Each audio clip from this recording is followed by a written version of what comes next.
3 रंग और अशोक चक्र देखकर हर भारतीय का सिर गर्व से ऊंचा हो जाता है। लेकिन क्या आपने कभी सोचा है कि हमारा तिरंगा शुरुआत में ऐसा नहीं दिखता था?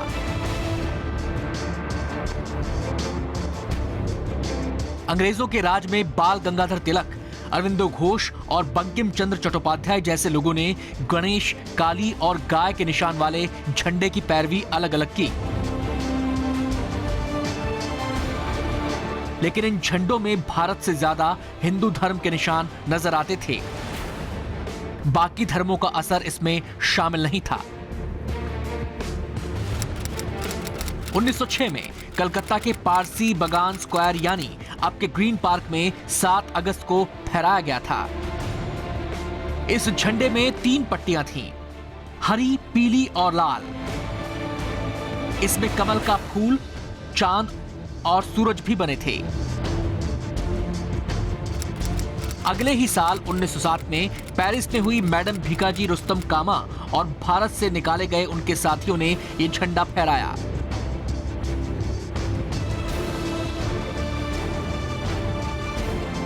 इस झंडे में कमल के फूलों के बजाय 7 सितारे थे जो सप्तऋषि के प्रतीक थे। 1917 में होम रूल आंदोलन के दौरान एनी बेसेंट और लोकमान्य तिलक ने यह झंडा लहराया। इसमें लाल और हरी पट्टियां थीं, सप्तऋषि तारामंडल था और साथ ही यूनियन जैक भी था। राष्ट्रीय ध्वज को पिंगली वेंकैया ने डिजाइन किया, जिसे बाद में कांग्रेस ने मंजूरी दी। 1921 में तब के बेजवाड़ा और अब के विजयवाड़ा में कांग्रेस अधिवेशन के दौरान कुछ नौजवान लाल और हरे रंग का झंडा लेकर गांधी जी के पास गए। गांधी जी ने उसमें शांति के प्रतीक के तौर पर सफेद पट्टी और देश की तरक्की के निशान के तौर पर चरखा लगाने की सलाह दी। ये उस तिरंगे का शुरुआती रूप था जो आज नजर आता है। 1931 में लाल रंग की जगह केसरिया और बीच में सफेद रंग को जगह मिली। गांधी जी का चरखा इसमें शामिल था। सुभाष चंद्र बोस की इंडियन नेशनल आर्मी ने भी इसी झंडे तले संघर्ष किया। 1931 में ही इस झंडे को राष्ट्रीय ध्वज के तौर पर स्वीकार करने का प्रस्ताव पास किया गया। इस झंडे में कोई भी धार्मिक प्रतीक नहीं था। 22 जुलाई 1947 को संविधान सभा में उस तिरंगे को राष्ट्रीय ध्वज मान लिया गया जो आज भी नजर आता है। इसमें गांधी जी के चरखे की जगह अशोक चक्र था। 24 तीलियों वाला चक्र धर्म चक्र भी कहा जाता है। तिरंगे में लगा अशोक चक्र अशोक स्तंभ से लिया गया है, जो भारत का राष्ट्रीय प्रतीक है।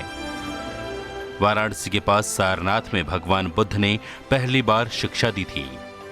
बाद में सम्राट अशोक ने इसी सारनाथ में स्तूप और लाट बनाई। अशोक की लाट पर बने 4 दिशाओं में देखते शेर हर दिशा में न्याय और बहादुरी का इशारा करते हैं।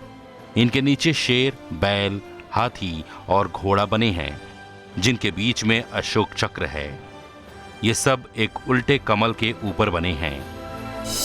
26 जनवरी 1950 को इसे भारत के राष्ट्रीय चिन्ह के तौर पर अपना लिया गया। इसके साथ ही अशोक चिन्ह के नीचे सत्यमेव जयते लिखा होता है, जिसे मुंडक उपनिषद से लिया गया है। इसका मतलब है सच्चाई की ही जीत होती है।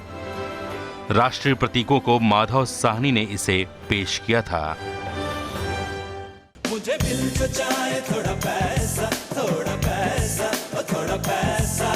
कहते हैं पैसे से पहचान बनती है, रुपए से रुतबा बढ़ता है।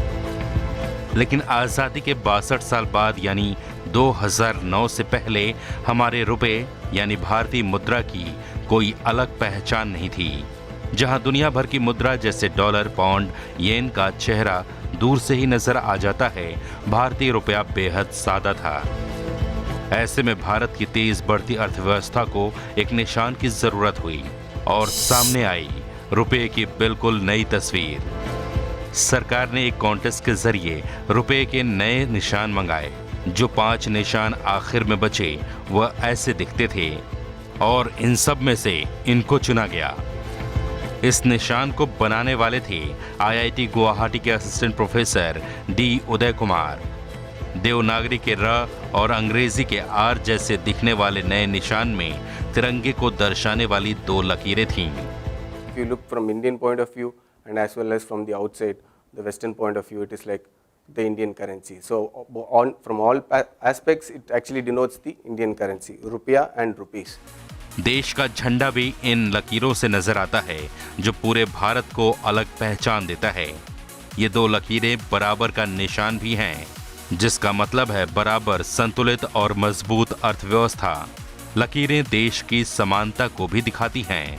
I've used the national flag. If you look at the 2 strokes there, kind of signifies the tricolor flag. The reason to portray the flag on the symbol is that the flag is the only symbol which actually caters to everybody. It is irrespective of any bias. It is irrespective of religion, caste, color, creed, gender. So it is a common symbol, and so it does not associate itself to any particular community. D Uday Kumar के design में एक और खासियत थी। इससे रुपया ज्यादातर देशों की मुद्रा के साथ खड़ा हो सकता था। ज्यादातर विदेशी मुद्राओं में मौजूद लकीर और रुपए की लकीर समान थी, जिससे इसे पहचान बनाने में आसानी होती। सादा सा दिखने वाला रुपए का नया निशान कई खूबियों वाला था, जिसे डी उदय कुमार ने मेहनत और रिसर्च के बाद बनाया। कई देश में करेंसी का नाम रुपया ही है, लेकिन अब इस डिजाइन के बाद भारत का रुपया बाकी सबसे अलग दिखने लगा।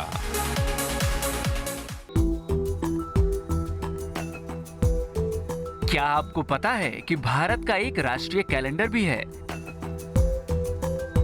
ऐसा देश जिसमें तमाम धर्म और उनके त्योहार होते हैं। अलग अलग धर्मों का नया साल होता है। भारत का राष्ट्रीय कैलेंडर कौन सा है? हर साल 22 मार्च को भारत सरकार का न्यू ईयर होता है। दरअसल ये शक संवत के हिसाब से चैत्र महीने की पहली तारीख होती है और इसे ही भारत के राष्ट्रीय कैलेंडर के तौर पर मान लिया गया है। 1957 में कैलेंडर रिफॉर्म कमेटी ने तय किया कि भारत जैसे विविधता वाले देश में एक ही सरकारी कैलेंडर होना चाहिए। इस कमेटी के हेड थे मेघनाथ साहा, जिन्होंने 35 अलग अलग कैलेंडरों की पूरी स्टडी की। आजादी से पहले भारत में कई राजनीतिक धाराएं और रजवाड़े थे जो अपना अलग कैलेंडर मानते थे। शक संवत की शुरुआत 1879 में चैत्र महीने की पहली तारीख से मानी जाती है और भारतीय सरकारी गजट के लिए भी अब चैत्र की पहली तारीख को ही नया साल माना जाता है। सिर्फ लीप ईयर यानी 4 साल बाद सरकार का पहला दिन 21 मार्च को मनाया जाता है, वरना हर साल 22 मार्च को शुरू होता है सरकार का नया साल।